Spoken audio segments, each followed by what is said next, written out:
Morning प्यारे बच्चों। आज है 10 अगस्त। हम करेंगे वर्कशीट नंबर 16।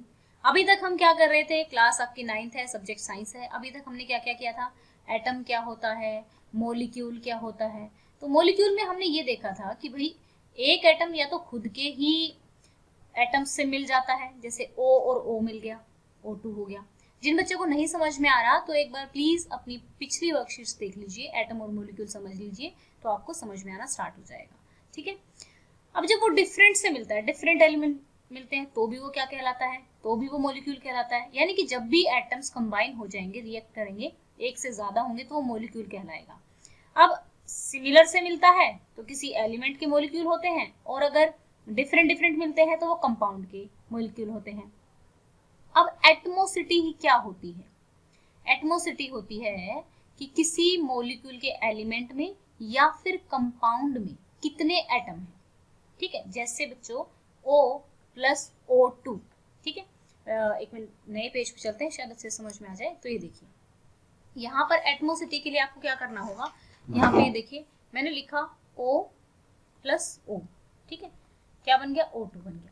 अब इसमें कितने, इसकी एटमोसिटी कितनी होगी, कितने एटम है, 2 एटम है। ठीक है। अब अगर ओजोन की बात करें, ठीक है, ओजोन में ओजोन जो होती है O3 होती है। ठीक है, तो इसकी एटमोसिटी क्या होगी, O3 की जितने एटम होंगी, एटमोसिटी क्या है, number of atom present in element और इन अ कंपाउंड। अभी हम देखते हैं कि किस तरीके से, जैसे CuSO4 ये दिया हुआ है, इसमें मुझे क्या करना है, मुझे एटमोसिटी फाइंड करनी है इसकी। ठीक है, तो यहाँ पे देखिए कॉपर का कितना है, 1 है। फिर सल्फर का देखा, सल्फर का कितना है, उसका भी 1 है। ऑक्सीजन के 4 है, 4 एटम है ना, तो इसकी एटमोसिटी क्या हो गई, 6 हो गई। ठीक है। अब दूसरा हमारा HCl का देखते हैं। H का क्या है, 1 है, और Cl के कितना है, 1 है। तो एटमोसिटी यानी कि कितने एटम प्रेजेंट है इसमें, 2 एटम प्रेजेंट है। अब चलते हैं हम PbNO3 में। ठीक है, तो जो लेड होता है उसका हमारा कितना है, 1 है। नाइट्रोजन का कितना है, 1 है। ऑक्सीजन के कितने हैं, 3 है। तो कितनी होगी एटमोसिटी, 5 हो गई। कितना आसान सा है, आई होप सभी को समझ में आ रहा होगा। अब आपकी सल्फ S8 दी हुई है। ठीक है, तो ये हमारी हो गई 8। कितने एटम है, 8 ही एटम है। अब NaCl एक सोडियम का है और एक क्लोराइड का है, तो 2 हो गई। फिर आपकी पूछी हुई है H2CO3 की, तो हाइड्रोजन के कितने हैं, 2 हैं। कार्बन का कितना है, 1 है। ऑक्सीजन के कितने हैं, 3 हैं। तो हमारा कितना हो गया, 6 हो गया। ठीक है, तो ये था आपका question number first. Question number first में आपको यही निकालना था, ये सारे एलिमेंट दिए हुए थे, CuSO4, HCl, PbNO3, NaCl, S8 और H2CO3। अब आगे चलते हैं, आगे टॉपिक को भी समझेंगे और आगे फिर क्वेश्चन भी करेंगे। तो ये जो डेफिनेशन है ये एक बार पढ़ लेना। अब जैसे इन्होंने कहा है, hydrogen and 1 oxygen atom, hence its atomicity is 3 और we can call it triatomic. Triatomic मतलब देखो, डाई एटोमिक मतलब 2 एटम प्रेजेंट है, ट्राई एटोमिक मतलब 3 एटम प्रेजेंट है। ठीक है। How do scientist calculate the ratio by the number of different atom present in the compound and molecular mass of a molecule. तो चलिए, ये तो हमारा हो गया कि ज्ञान, they predict the ratio of a number of a different atom by comparing the mass ratio of each element present in molecule.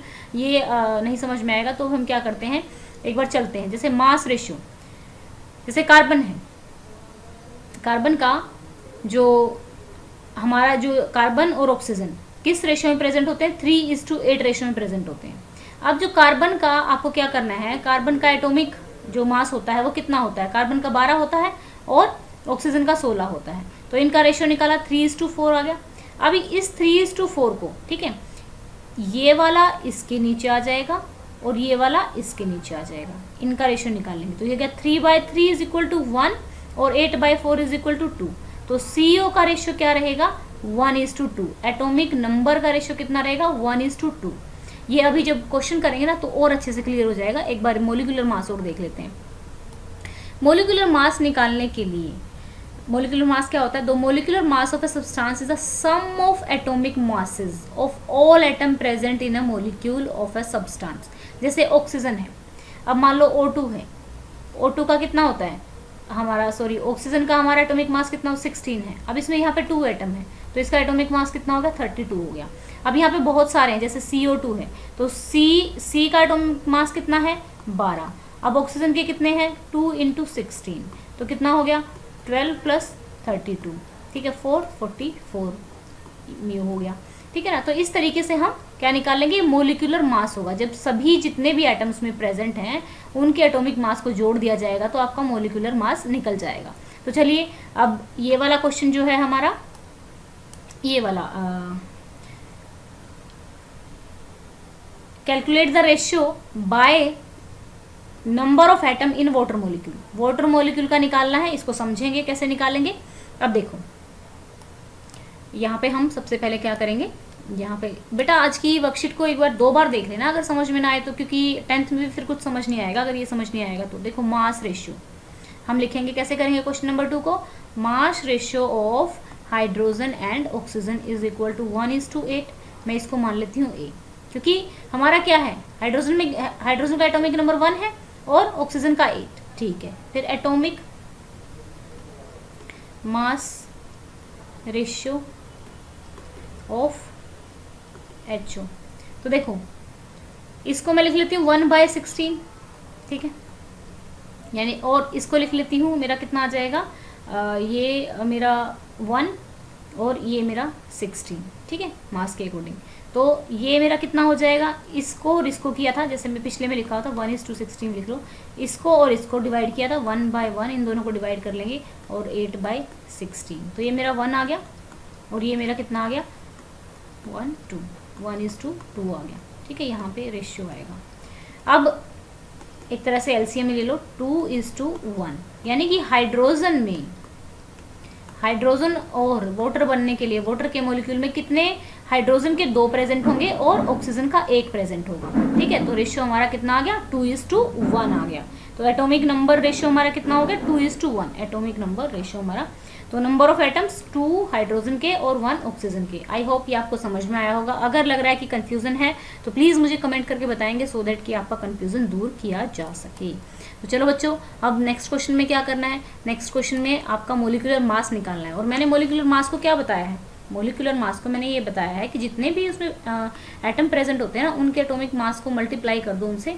जैसे सोडियम का कितना होता है 23 एटॉमिक नंबर होता है, सॉरी मास होता है।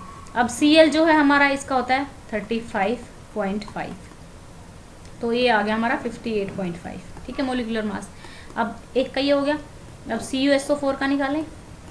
अब कॉपर का 63 होता है और फिर आपका सल्फर का 32, फिर ऑक्सीजन के कितना होता है 16 होता है, लेकिन ऑक्सीजन के कितने प्रेजेंट है 4 प्रेजेंट है, तो सबको जोड़ देंगे तो ये हमारा हो जाएगा 159.5।